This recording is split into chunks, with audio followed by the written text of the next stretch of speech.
Hello and welcome to Avenging Past 7.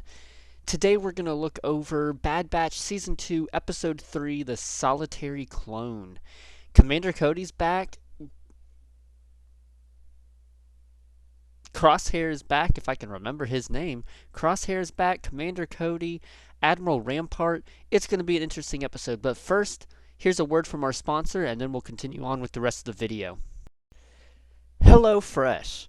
We are sponsored by HelloFresh, so please go check them out in the link down below, as well as the description, using the coupon code to get 21 free meals with HelloFresh.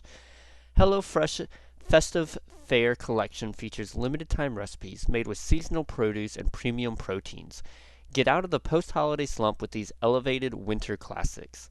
If you're looking for an easy way to eat well and save money this year, cut back on expensive takeout and delivery and get started with HelloFresh.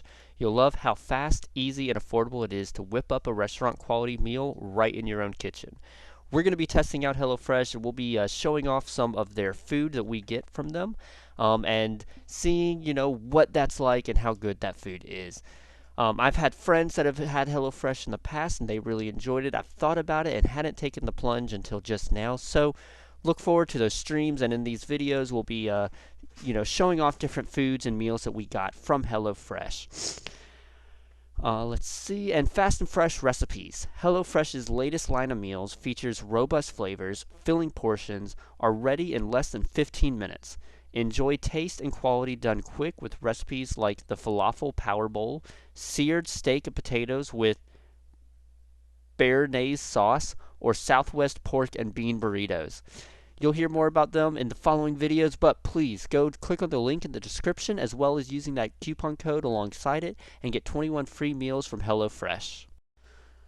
Alright, so today was an interesting video, interesting episode. I really enjoyed it. I thought it was a good episode 3 to continue just the start of the season and show us kind of where everyone is at moving forward. Just like last week's episodes were, it showed us where the main team is, where they are in their life, what their kind of future plans are, where they stand as a character, and what their motivations will be moving forward. In the same time, we're seeing the same thing with Crosshair here and now in episode 3. He is a good soldier. He is still a good soldier. He is still certain that he will follow the orders of the Empire, that he will do whatever the Empire says. And he goes on this mission with Commander Cody, which was very nice to see Commander Cody. And I'll have a comment about him in a minute. And throughout the episode, you see that he is still probably one of the best snipers the Empire has. He's still very certain about his ability. He still can complete everything that he thinks that he can and want to do. He can do the mission. He has the modifications they made to his DNA and his genes are still there. And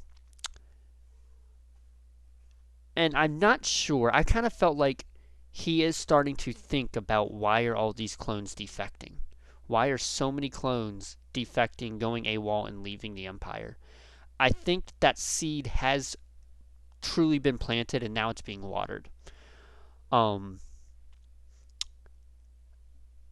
thought it was a good episode. It was a very simple episode. It felt a lot shorter than it was. It was actually their longest episode this season so far. I believe they were 24, 27, and then 30 minutes. I believe. I might be a little bit wrong with that first episode, but the first two were below 30, and then this one was 30. So it did have either longer credits or there was a little bit more to the episode. Seeing Commander Cody again was nice. I really liked that intro where, he starts bringing up a lot of clones are starting to defect. He was testing the waters, seeing, if Clone Force 99 is willing to defect, would Crosshair be willing to defect? I think he was trying to see who can he take with him when he leaves. And he had already decided that this was going to be his last mission. Or he knew that he was going to leave soon. And this mission solidified that, and he decided, all right, it's time, I gotta go. The Empire has gone too far. They're executing people who have agreed to a peaceful situation or a peaceful surrender, and they executed her. Um, I watched a video, and I don't remember the source, who made it, but I believe it was why you need to watch Star Wars animated series. Why you can't overlook those.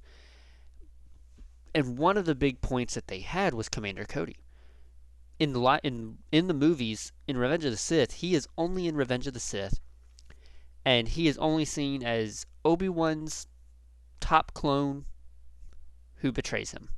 That was it. There wasn't a relationship there between the two. Um, there weren't like these great scenes of them bonding and showing the relationship they have. It was just he's Obi-Wan's clone. He hands him his lightsaber that he dropped, and then shoots and then commands that rocket to be shot at him. It's like that was it. That was Commander Cody.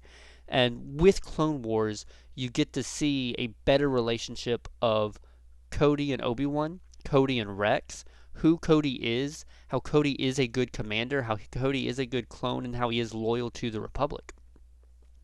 You get to see that foundation and that relationship built in Clone Wars. And that's why I do think that the Star Wars animated series are so good. You get all of these backgrounds, all these relationships, all these foundations built that you don't get in the live action shows. And I think that's how it should be. They've done such a great job with that so that you can appreciate the prequel movies so much more now having seen Clone Wars. And with Cody, he starts questioning, like, it's interesting. Why do you think all these clones are defecting? And Crosshair just says good soldiers follow orders. And Cody, he repeats it, but you can hear the doubt in his voice. You can hear his voice waver and how he doesn't believe that statement. And I really liked that. I really liked that scene. And it was great.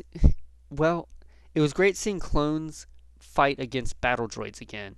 But then it was really interesting. About halfway through the episode, while they're going through that city, I was like, it is so hard not to root for these clone troopers. You know that these clone troopers are the bad guys. They're attacking these droids because these droids are protecting people who just want to be free of the Empire, who just want to live their life, who don't want to be under the reign of the Emperor. And it was really hard not to just root for the clones fighting the battle droids. So I thought that was a great way to set up the season of it's hard to decide who you're rooting for. And with the ending where, they have I don't remember the girl's name, but that governor, the local governor, being willing to work in a peaceful situation with Cody. And Cody, it's like, I just got her to be peaceful. We just broke the tension. We de-escalated the situation. And the Imperial governor is like, no, you execute her. I gave you an order. Good soldiers follow orders. And Crosshair does it. Crosshair takes her out. That's it. They go back home and Cody disappears. So I would be very surprised if we don't see Cody later on this season. We need to. I would love to see him and Rex working together. I would love to see a great mission where the Bad Batch works with Ahsoka, Rex, and Cody all together doing something important. I think that would be so cool. With them being on Braca last season, I would love to see Cal show up, like a young Cal, just kind of be there on Braca. Like, I mean, say they have to go back to Braca for some reason, and there be Cal Kestis over there just kind of working. I don't think there should be any reason for him to do anything in this show, because since he doesn't start doing anything for, what was it, like 5 years or so, maybe more. But that'd be cool, like a cool little Easter egg, little redhead boy off collecting scrap metal or scrap pieces. Okay, I was gonna say this was. I have IMDb pulled up for this episode. I was looking at writers. Dave Filoni's credited as a writer. Jennifer Corbett credited as a writer, and George Lucas. I was like, did he come back to do something for this?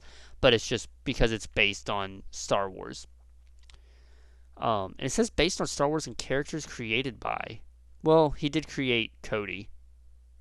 But I was gonna say I don't think Lucas would have had anything to do with the creation of the Bad Batch. Was there anything else that was really big outside of just no Bad Batch in this episode? None of them. Only Crosshair, which I think they did that to show that Crosshair is going to continue being a big part of the show and potentially defecting. I mean, we know at some point they don't use clones anymore, so he's going to have to leave at some point.